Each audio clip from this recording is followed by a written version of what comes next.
Hello students, I am Kavita Sharma. This video is for 9th class. Today we are going to discuss a poem. Its title is The Road Not Taken. सबसे पहले हम बात करते हैं इसके writer की या इसके पोइट्स की.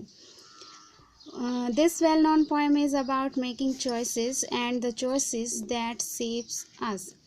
ये जो वेल नोन पोएम है ये किसके बारे में है? अबाउट मेकिंग चॉइसेस, यानी जो हम चॉइस करते हैं कोई भी अपनी लाइफ के अंदर उसके बारे में है, और वही चॉइसेस वही डिसीजंस हमें हमारी लाइफ को शेप देते हैं.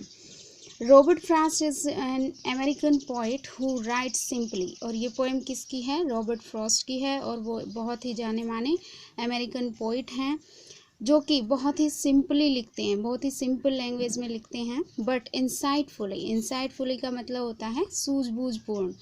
तो वो सूझबूझ वाले ढंग से लिखते थे और बहुत ही सिंपल लैंग्वेज में लिखते थे. अबाउट कॉमन ऑर्डिनरी एक्सपीरियंसेस, और किसके बारे में लिखते हैं? वो जो हमारे कॉमन लाइफ के एक्सपीरियंस होते हैं, बहुत ही साधारण एक्सपीरियंस होते हैं, उनके बारे में वो लिखते हैं. अब बात करते हैं पोएम के एक्सप्लेनेशन की. Two roads diverged in a yellow wood, and sorry I could not travel both. And be one traveller long I stood, and looked down one as far as I could, to where it bent in the undergrowth. इस paragraph में जो Robert Frost हैं वो अपना experience बता रहे हैं हमें कि एक बार लाइफ में सबके ऐसा एक्सपीरियंस आता है. उनका जो भी एक्सपीरियंस है वो यहाँ शेयर कर रहे हैं. वो बता रहे हैं एक इंसिडेंट अपनी लाइफ का कि एक येलो वुड के अंदर दो रोड जो हैं वो डाइवर्ज हो रहे हैं, अलग अलग दिशाओं में जा रहे हैं. एंड सॉरी आई कुड, और पोइट को जो है खेद होता है, सॉरी फील करते हैं वो कि वो दोनों के ऊपर ट्रैवल नहीं कर सकते. फिर देखिए एंड बी वन ट्रैवलर, और फिर वो एक ही रास्ते के ट्रैवलर बन जाते हैं, यानी एक रास्ता वो चुन लेते हैं. लॉन्ग आई स्टूड, और फिर कहते हैं कि मैं वहाँ पे लंबे समय तक खड़ा रहता हूँ. And look down one as far as I could, और वहीं से वो उस रास्ते को जहाँ तक देख सकते थे, जहाँ तक उनकी नज़र जा रही थी, वहाँ तक वो खड़े खड़े उसको देखते रहते हैं. To where it bent in the undergrowth, और फिर वो कहीं जा कर के, अंडरग्रोथ का मतलब होता है डेंस प्लांट्स एंड बुशेज, यानी जहाँ पर घने पौधे और झाड़ियाँ होती हैं, वहाँ जाकर फिर ये वहाँ से बेंट हो जाता है एक रास्ता, और वहाँ तक वो देख पाते हैं. नेक्स्ट देखिए then took the other just as fair, फिर वो दूसरे रास्ते को चुन लेते हैं और वो भी उतना ही फेयर लग रहा है जितना कि पहले वाला था. And having perhaps the better claim, और लग रहा था शायद ये उससे भी ज़्यादा अच्छा है, उससे भी ज़्यादा अच्छा होने का दावा कर रहा था ये वाला रास्ता. Because it was grassy and wanted wear का मतलब यहाँ है हैज़ नॉट बीन यूज, यानी जिसको अभी तक यूज़ नहीं किया गया है. एंड इट वॉज ग्रासी का मतलब वहाँ पे घास थी, फ्रेश घास थी अभी तक, और इसी कारण से वो बेटर क्लेम कर रहा है कि वो अभी तक ग्रास से ढका हुआ है और उसको अभी तक यूज़ नहीं किया गया था. Though as for that the passing there had worn them really about the same, हालांकि वो जो रास्ता है वो भी सेम पहले वाले जैसा ही लग रहा है अगर हम वहाँ से गुजरने के लिहाज से देखें तो, मतलब वहाँ चलने के लिहाज से देखें तो दोनों ही रास्ते सेम लग रहे थे. And both that morning equally ले, और फिर दोनों ही उस सुबह को एक जैसे वहाँ पर दिखाई दे रहे थे. In leaves no step had trodden black, जैसे मॉर्निंग में हम उठते हैं तो वहाँ पर रास्ते पर कोई चल नहीं रहा होता तो वो फ्रेश दिखाई देते हैं, और ऐसे ही पोइट को भी लग रहा है in leaves no step had trodden black, जो लीव्स पड़े हुए थे रास्तों पर वो अभी तक उनके ऊपर कोई स्टेप नहीं पड़ा था, यानी वो कुचले नहीं गए थे और ब्लैक नहीं हुए थे. Oh I kept the first for another day, अब फिर से वो खेद प्रकट कर रहे हैं कि मैंने जो पहले वाला रास्ता है वो किसी और दिन के लिए छोड़ दिया. Yet नोविंग how way Leeds on two way, और हालांकि ये जानते हुए कि जंगल में जो रास्ते हैं वो कैसे एक रास्ता दूसरे रास्ते से मिल जाता है, यानी एक रास्ता दूसरे रास्ते को लीड करता है। आई doubted if I should ever come back, और पोइट को अब संदेह भी हो रहा है कि शायद मैं इस रास्ते पर कभी वापस आ पाऊंगा। नेक्स्ट देखिए, I shall be telling this with a sigh somewhere ages and ages hence. Hence का मीनिंग यहाँ पर है फ्यूचर, ये फ्यूचर के लिए यूज़ हुआ है। अब पोइट जो है अपने फ्यूचर की बात कर रहा है कि कभी मैं अपने फ्यूचर में ये एजिज के बाद कहीं पर ये बात आहें भरते हुए कह रहा हूँगा, किसी को बता रहा हूँगा कि जंगल में दो रास्ते थे, two roads diverge in a wood, कि एक जंगल में दो रास्ते डाइवर्ज हो रहे थे। And I took the one less travelled by, और मैंने जो है वो रास्ता चुना जहाँ पे लेस ट्रेवल्ड बाय था, कि जिस पे लोग बहुत कम जाते हैं, वो रास्ता मैंने चुना था।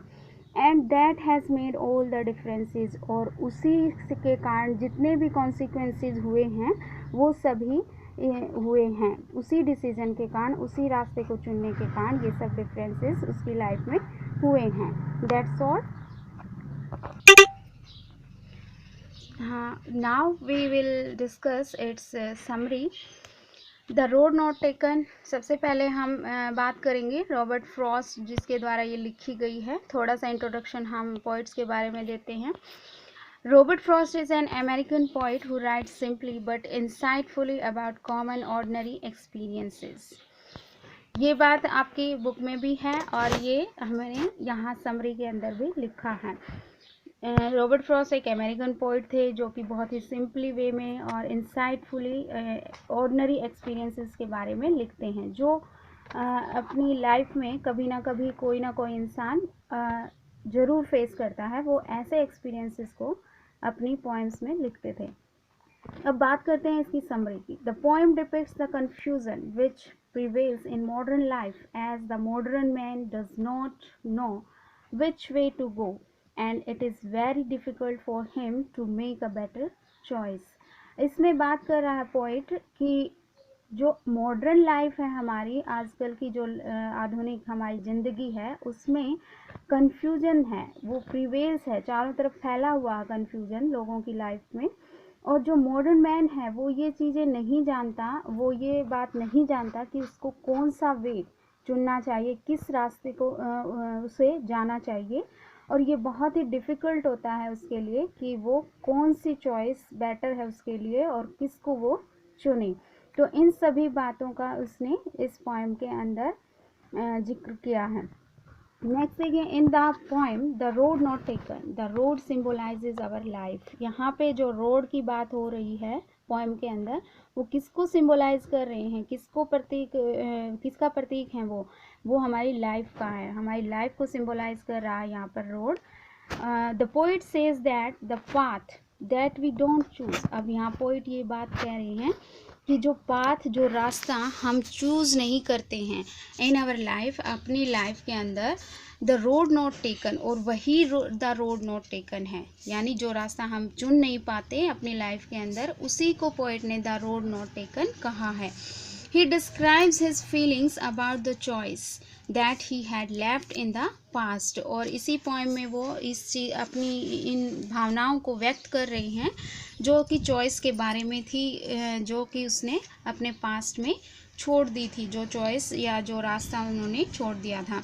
The path which we have chosen decides our future. और जो भी रास्ता हम अपनी लाइफ के अंदर चुनते हैं वो डिसाइड करता है हमारे फ्यूचर को, हमारे डेस्टिनेशन को। हमारा पूरा फ्यूचर हमारी चॉइसेस के ऊपर, हमारे डिसीजंस के ऊपर बेस होता है। The important message that the poet wants to give us is that the choice that we make has an impact on our future.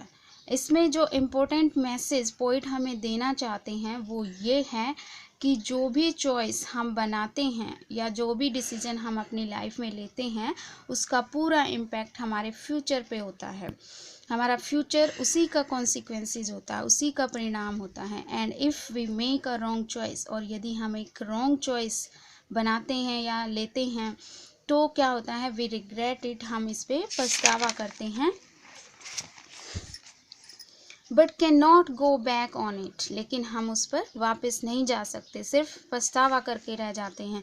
So we must be wise while making choices, और इसी कारण से हमें wise होना पड़ेगा जब हम choice को मेक करते हैं या फिर उनको डिसीजन को लेते हैं, उस टाइम पे हमें वाइज होना चाहिए, वाइज होना ही पड़ेगा। This well known poem is about making choices, और ये जो वेल नोन पोएम है ये मेकिंग चॉइसेस के बारे में ही है, जो कि हमारी लाइफ को शेप देती हैं। And the choices that shape us, और जो हमें शेप करती हैं यानी बनाती हैं, वो सारे डिसीजन हमारी लाइफ को बनाते हैं। This poem expresses the attitudes and problems of the present era, और आजकल का आधुनिक युग जो है, प्रेजेंट एरा जो है, उसकी सभी प्रॉब्लम्स और उसके एटीट्यूड्स को ये पोएम एक्सप्रेस कर रही है। That's all students. Thank you.